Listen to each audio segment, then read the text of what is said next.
Hi everyone and welcome to Delicious Kitchen. I'm Hiba and today we're going to make these wonderfully delicious potatoes. They're very crunchy on the outside, really nice and soft on the inside, and you only need 2 ingredients for them. So let's get started.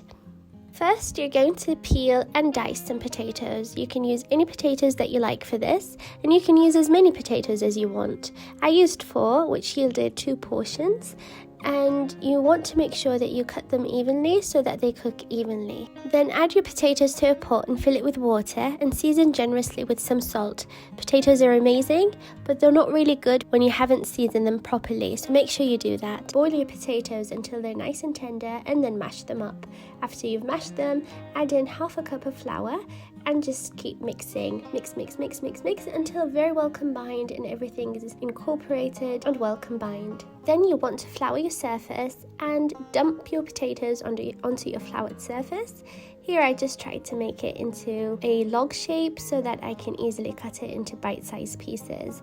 I went ahead and did that, and then I decided that I didn't like the way they looked and I thought they were quite big, so I decided to round them and make them into little balls. But you can just keep them in the shape that you like. You can make them smaller, you can make them bigger, it's all up to you. After you're done cutting and shaping your potatoes, make sure that you have your oil preheated to 350 degrees Fahrenheit, which is 180 degrees Celsius. You'll want to make sure that your oil is nice and hot so that when you throw in your potatoes in there, they'd be nice and bubbly. Fry your potatoes until they're golden brown, which should take you about 8 to 10 minutes. Put them on a plate that's been lined with paper towels so that it can soak up the excess oil. And that's it, you're done. It's as easy and simple as that. You only need 2 ingredients, but they are amazing. I topped mine with some cheddar cheese sauce that I had made, but you can serve it with any sauce that you prefer. I also topped it off with some parsley to get my greens in, and I can tell you that this was the most delicious potato I had ever eaten.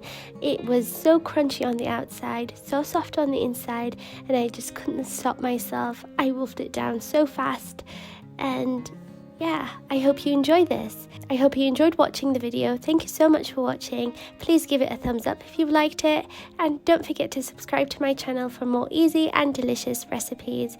See you soon. Bye bye.